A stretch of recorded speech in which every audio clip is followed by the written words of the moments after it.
allons commencer. Le quart d'heure biarro est passé, mais cependant, je suis très confus parce que nous avons une certaine tradition du quart d'heure biarro. Madame la maire de Biarritz, elle était là à l'heure et même en avance. Donc, la remercions de sa présence et de sa ponctualité, et nous prions de nous pardonner ce démarrage où les différents décalages horaires ont eu encore un petit peu de mal à se caler, mais nous allons y arriver.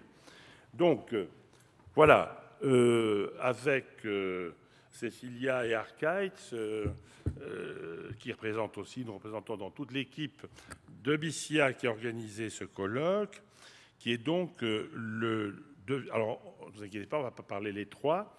Au Pays Basque, on chante à plusieurs voix très bien, mais on ne parle pas tous ensemble, parce que sinon... Mais cette fois-ci, c'est moi. On verra pour la suite.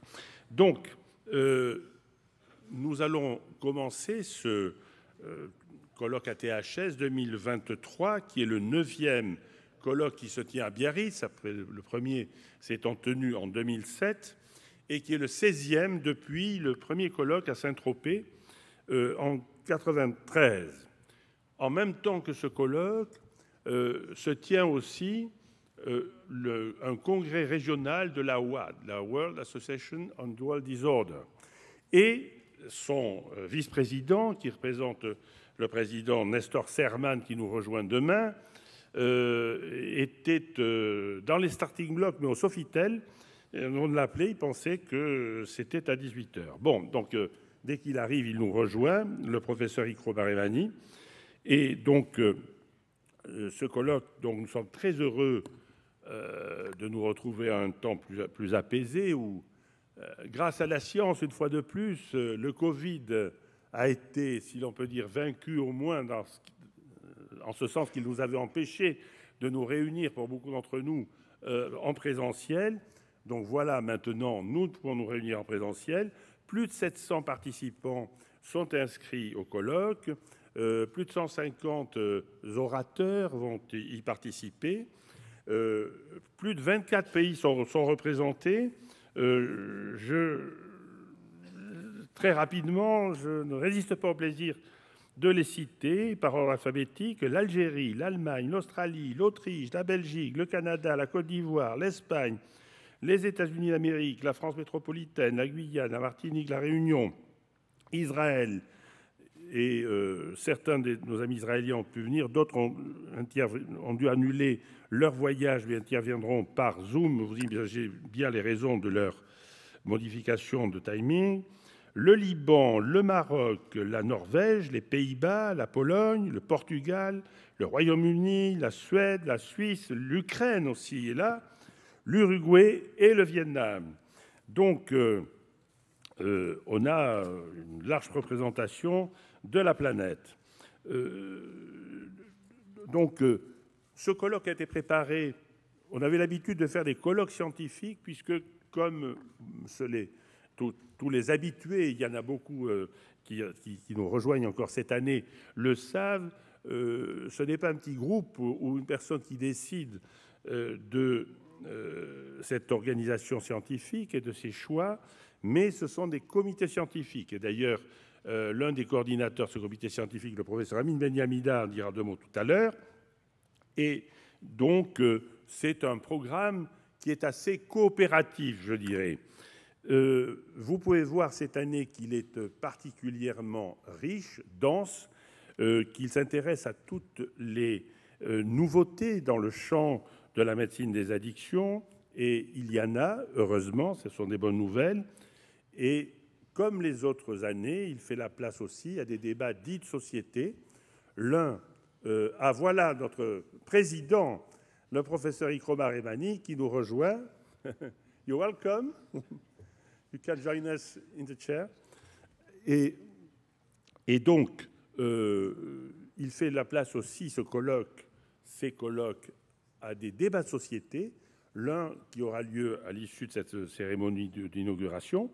Le deuxième, ce premier est consacré à la vape, à l'e-cigarette, outil de cessation du tabac ou bien mode d'entrée dans l'addiction au tabac. Le débat tranchera, ou en tout cas essaiera de trancher. Un deuxième se tiendra jeudi, donc avec pour thématique principale la politique des drogues, et donc son titre est entre prohibition et légalisation. Quelle voie pour assurer la santé, la sécurité et les droits des personnes? Et il sera animé par un certain nombre de personnalités, de scientifiques tout à fait éminents, et aussi quelques-uns qui sont au carrefour de la politique et de la médecine, comme Bernard Kouchner, qui nous rejoint donc demain. Voilà, donc, comme il est d'usage, à l'ouverture du colloque, on a une pensée pour nos amis qui étaient des habitués de nos colloques, mais qui étaient nos amis et qui nous ont quittés. Je veux d'abord évoquer la mémoire de Béatrice Tamboul, donc, que tout le monde, beaucoup de ceux qui sont ici, connaissent. Béatrice Tamboul était psychiatre addictologue. Elle était initialement plutôt de formation psychanalytique, lacanienne. Mais on s'est rencontrés il y a 35-40 ans à peu près, à Médecins du Monde. Elle était engagée à Médecins du Monde dans le champ de la psychiatrie. Elle a découvert la réduction des risques. Et on peut dire qu'elle s'y est jetée à corps perdu, en animant avec une énergie qui était inépuisable et une volonté de faire ce combat. Donc, Béatrice nous a quittés en février 2023. Lors du dernier colloque, elle me disait, lors du dernier colloque, ceux qui étaient là s'en souviennent, nous avions consacré un hommage, et dédié le colloque d'ailleurs, au professeur Mary Jean Creek, qui nous avait quittés quelque temps auparavant, et donc son portrait était sur la scène, et donc elle s'interrogeait toujours sur la présence de Pierre Pradier, fondateur avec d'autres de Médecins du Monde, et de BCA, et de beaucoup de choses, et de Jean-Marie Guffin. Je crois que Jean-Marie Guffin est là. Non, qui est là? Ah, ils ne sont pas là. Ah bon, Pierre Pradier est là-bas. Donc, et normalement, Jean-Marie Guffin doit être là. Ah, il est là alors. Bon, bref. Mais on le verra en photo. Donc, et on n'a pas tout vérifié, c'est bizarre. Bon. Donc, elle me disait, mais quand même, c'est un peu morbide. Moi, quand je vais mourir, tu ne vas pas faire tout ça. Ah, je lui ai dit, écoute, tu sais, nous, à THS et au Pays Basque, on a le sens de la fidélité et de l'amitié, de la fraternité et de la fidélité. Donc, on fera ce que l'on pense devoir faire, comme nous avons l'habitude de le faire. Elle grognait un peu, mais elle m'avait dit une dénégation qui était plutôt interrogative et qui laissait la porte ouverte. Je lui ai dit, écoute, le plus simple, c'est que tu meurs après moi, et comme ça, tu feras ce que tu voudras. Donc, c'est moi qui suis là, et cet hommage donc, lui est dédié.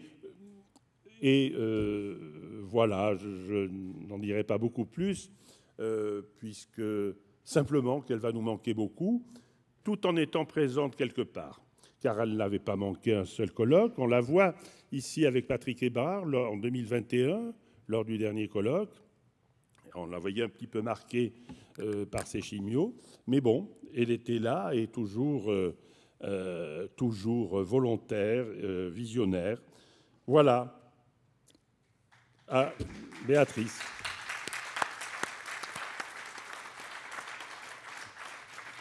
Un autre de nos amis nous a quittés en septembre 2022.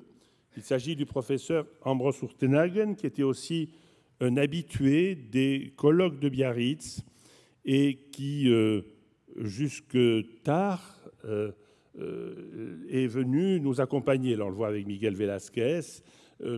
Mais je vais laisser la parole à deux personnes pour évoquer sa mémoire brièvement. Son ami, le docteur Jean-Jacques Desglons de Genève, et ensuite Mme Ruth Dreyfus, l'ancienne présidente de la Confédération suisse, qui nous a envoyé un message. Jean-Jacques. C'est bon, ça marche? C'est bon, parfait. Je suis particulièrement touché par le décès d'Ambros Urtenhagen, plus qu'un collègue. C'était un véritable ami avec lequel nous avons œuvré pour initier des traitements de substitution avec la méthadone. Dès 1970, en raison des bons succès obtenus à Genève, il a œuvré aussi à Zurich pour les premiers programmes. En raison par la suite de l'extension des scènes ouvertes de l'héroïne à Zurich, il était obligé quasiment de lancer les premiers programmes de prescription médicale d'héroïne. Pionnier international de la prise en charge des toxicomanes, je dois dire qu'il a marqué l'histoire des traitements de l'héroïnomanie. Merci Jean-Jacques. On va donner la parole maintenant à Madame Ruth Dreyfus, qui est une ancienne présidente de la Confédération helvétique, qui a beaucoup œuvré pour la politique des drogues, Jean-Jacques nous l'a rappelé souvent, et qui a été la présidente de la Global Commission on Drug Policies, et via Zoom, elle nous rejoindra à plusieurs moments de ce colloque, et donc elle dit adieu avec nous à Ambros.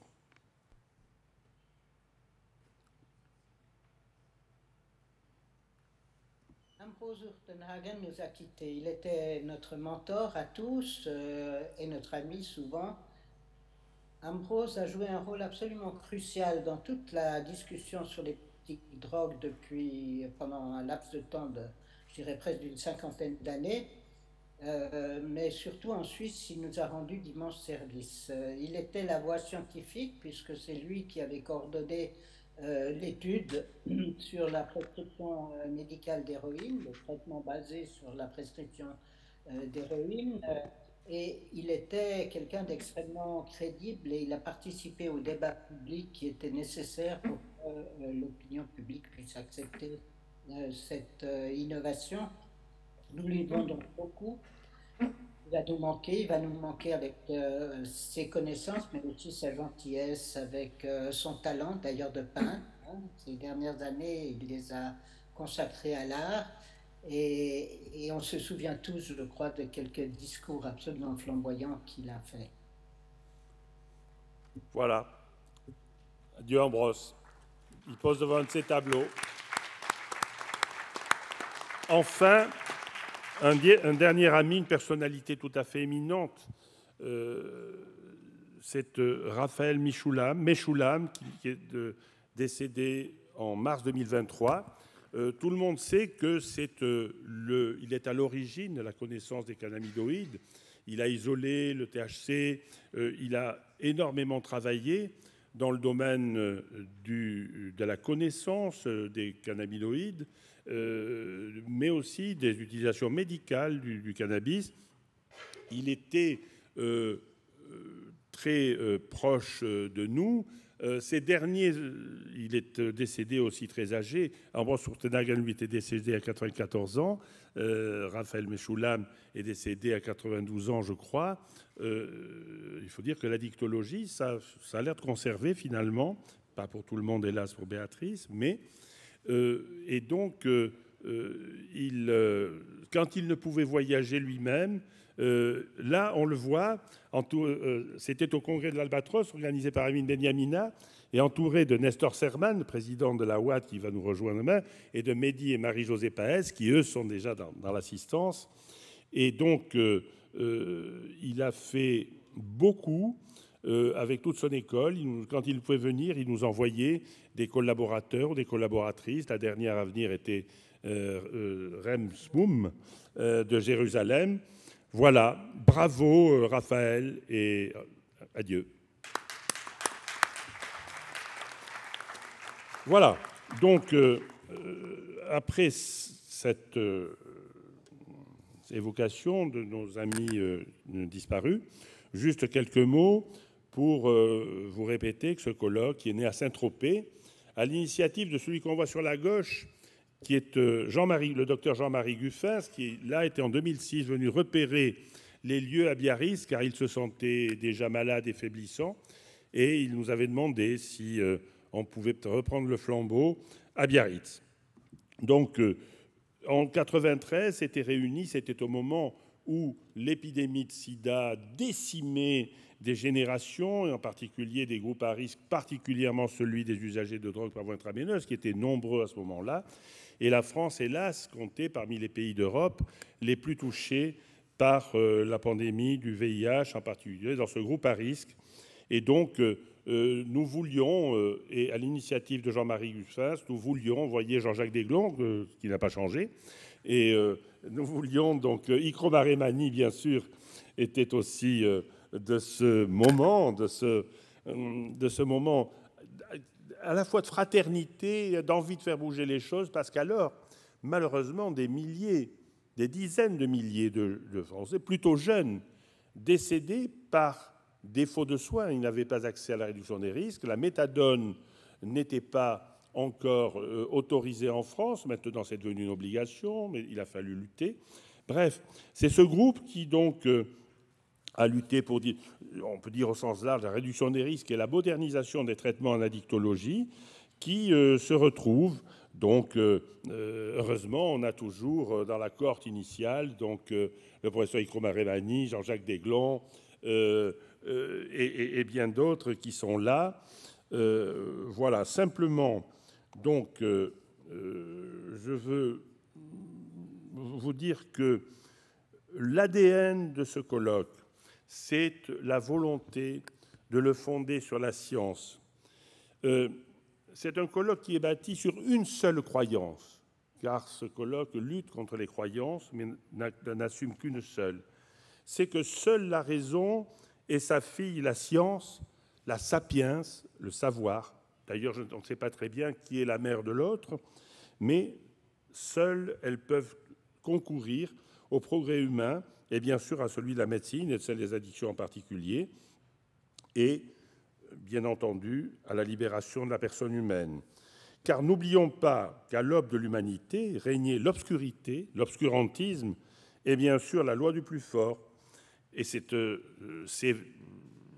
j'allais dire ces valeurs, c'était ce qui prévalait dans le monde naturel au sens sauvage, à l'aube de l'humanité. Après quelques millénaires, les choses ont changé, heureusement, et la culture prévaut chaque fois plus, enfin, mais elle prévaut chaque fois plus sur la nature, toujours la nature au sens sauvage du terme, et le monde, donc, premier sauvage, et encore qu'en ces temps tellement troublés, il semble qu'il reste encore un long chemin à parcourir pour que la culture ne triomphe donc de l'obscurantisme et des croyances mortifères. Bref, maintenant, avant de conclure, je veux remercier, comme il est d'usage, donc M. Aurélien Rousseau, ministre de la Santé, qui nous a accordé son haut patronage comme l'ont fait ses prédécesseurs, ministres de la Santé. Le président de la MILDECAM, mission interministérielle de lutte contre la drogue et la toxicomanie, le docteur Nicolas Pris, qui nous a envoyé un message d'amitié et de soutien institutionnel et son haut patronage. De même que nous voulons remercier le docteur Benoît Elbod, le directeur général de l'ARS Nouvelle-Aquitaine, pour le soutien institutionnel et financier qu'il apporte au colloque. Bien sûr, aussi le président du conseil régional et le conseil régional qui, comme depuis le début, nous apporte tant son haut patronage que son soutien institutionnel et financier. Et enfin, bien sûr, Madame la maire de Biarritz, Madame Maïder Arostegui, je répète, qui nous fait l'honneur et l'amitié d'être présente, et la mairie de Biarritz. Sans la mairie de Biarritz, ce colloque n'aurait pas lieu.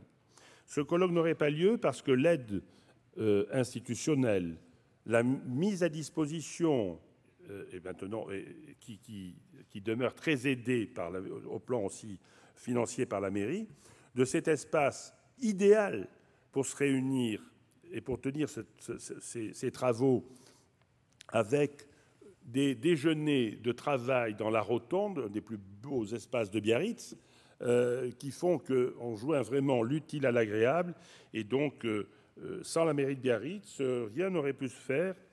Et donc, que la mairie de Biarritz et son maire, Maïda Arostegui, en soient très vivement remercier. Bien sûr, tout le milieu associatif qui nous soutient. Je pense, là, je vois, je ne suis pas encore arrivé là, mais je vais y arriver bientôt.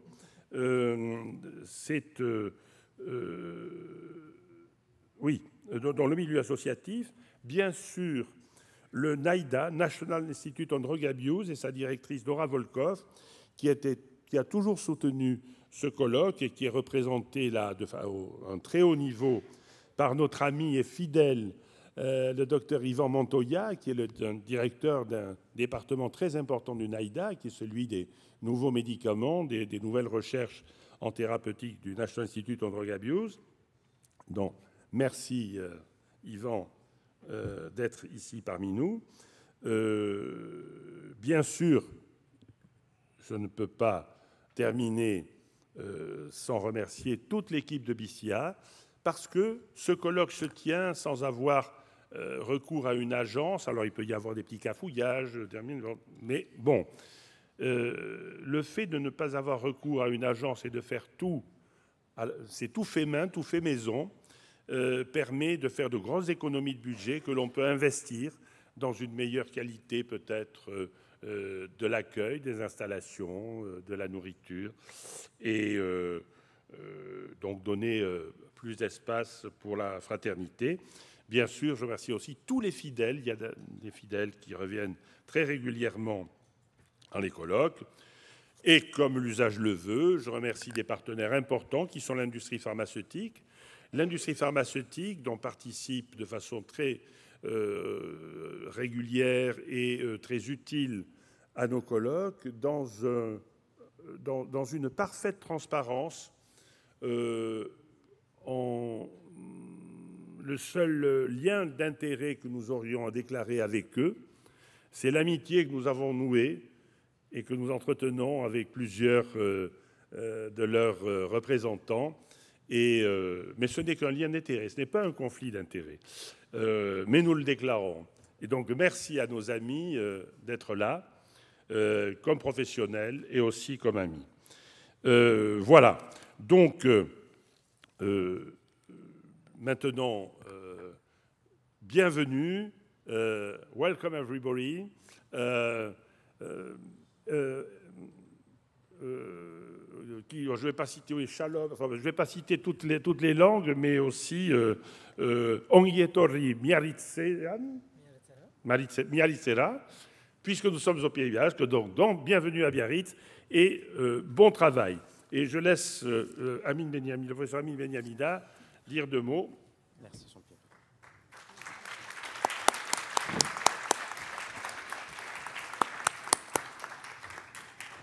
Merci Jean-Pierre, merci, tu as tout dit, mais évidemment, puisque c'est un exercice, non pas obligé, mais agréable, qui m'est donné donc, de parler au nom de mes collègues. Je vois ici Marc qui est arrivé, Marc Oriacambe et Gilles Raguin, c'est-à-dire au nom du conseil scientifique.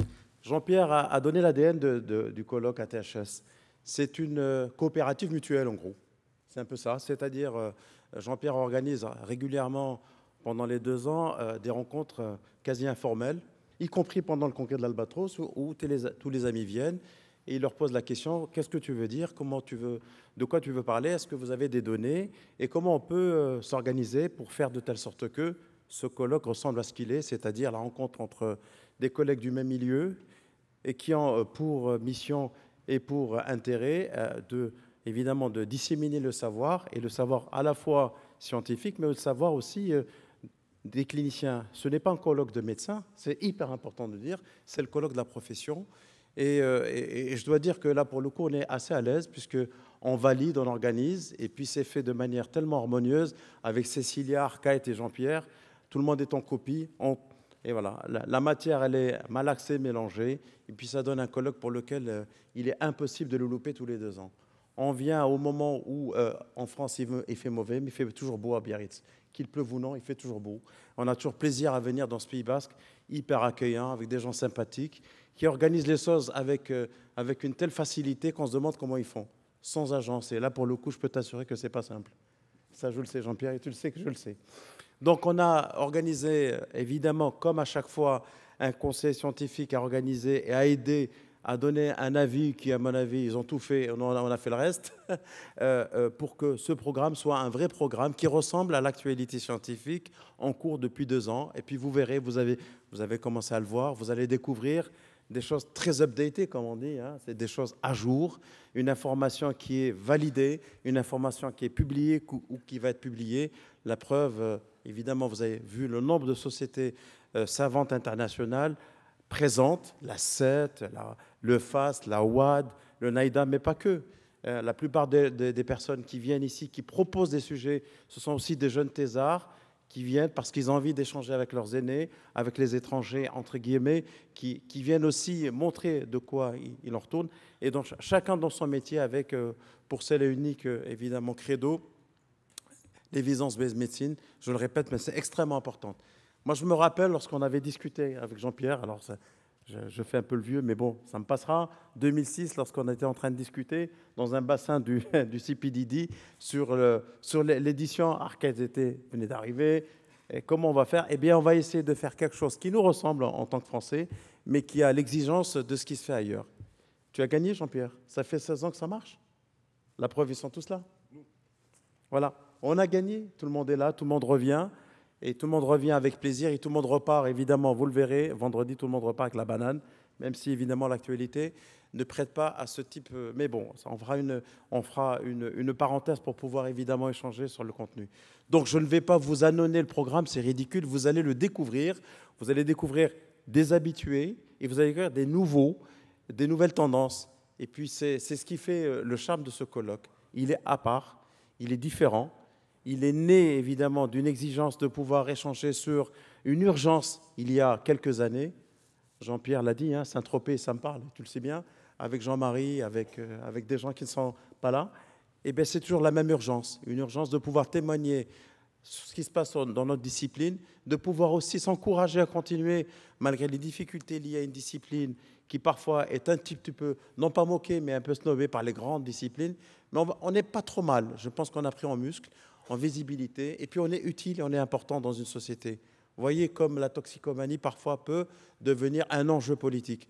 C'est aussi le lieu où on parle de ça. Jean-Pierre l'a dit, 2 grosses conférences dans lesquelles on va échanger, on va s'affronter, on va débattre et on va essayer de sortir avec des choses intéressantes. Voilà, je parle au nom de mes camarades qui ne sont... Marc est là, Gilles, je ne sais pas où il est, mais il viendra. J'espère que j'ai été fidèle à l'esprit dans lequel le conseil scientifique donne un avis et je peux vous assurer qu'on n'a ni pression ni orientation. Ça se construit petit à petit. Ça s'est construit jusqu'à la veille. 1000 merci Jean-Pierre de nous permettre de le faire. 1000 merci à l'équipe de BICIA et 1000 merci au Pays Basque et à Biarritz de nous accueillir tous les 2 ans dans des conditions fantastiques. Bien à vous.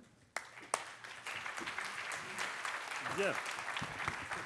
Merci beaucoup Amine. Donc ça me fait penser que je n'avais pas rappelé que le colloque donc, a 2 présidents d'honneur, l'un qui est le professeur Chuck O'Brien de Philadelphie, dont les problèmes de santé n'ont pas permis de nous rejoindre, mais qui est avec nous par le cœur.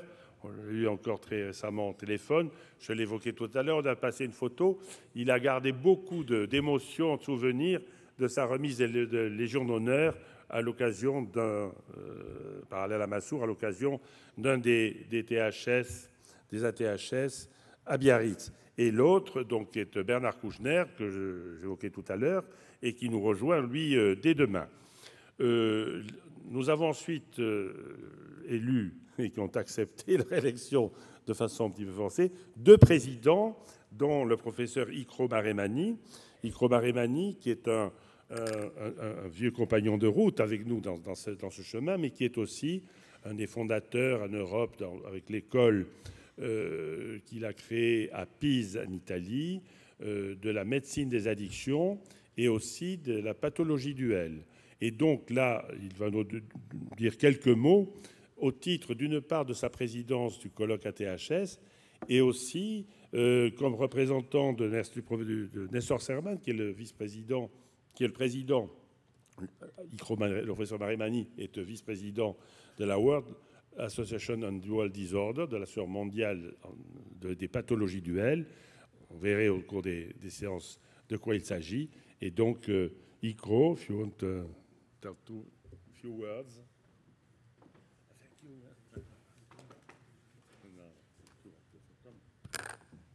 Hello. Only 2 words to say thanks to my French friends. We start this adventure many years ago when treating drug addicts in Europe was a dream of people involved in the social context, because at the start of this adventure, the problem was a social problem, not a medical problem. And the build of the medical aspects of drug addiction was a terrible difficulty for us in the past. And again, in the future, probably, it's not easy to improve the knowledge, yes, but the acceptance of our work and the acceptance of this illness, this terrible illness, will be difficult also in the future. And I think that is important to have an international collaboration. When we opened the methadone treatment in Europe, it was possible because we started to collaborate. Italian people, Swedish people, and especially Jean-Pierre in France. And the route we opened is still open to the improvement in the future. And I am also happy and proud to be the president of a French-speaking Congress. I do not deserve it, but I am happy. I am happy for this, and I want to thank again my friends. And I want to say hello to all of you as Vice President of the World Association on Dual Disorder. Dual disorder, because the problem for psychiatrists and addictionologists is now the presence of people that must treat with together, the ensemble, together the knowledge of psychiatric people and the knowledge of addictionologists, because this is not the same knowledge, and we must include this knowledge. Thank you very much for coming, and enjoy this Congress. Thanks a lot, Icro. Grazie mille. Et donc, pour conclure, je donne la parole à Madame le maire de Biarritz. Alors, la remercie une nouvelle fois de sa présence et de son soutien.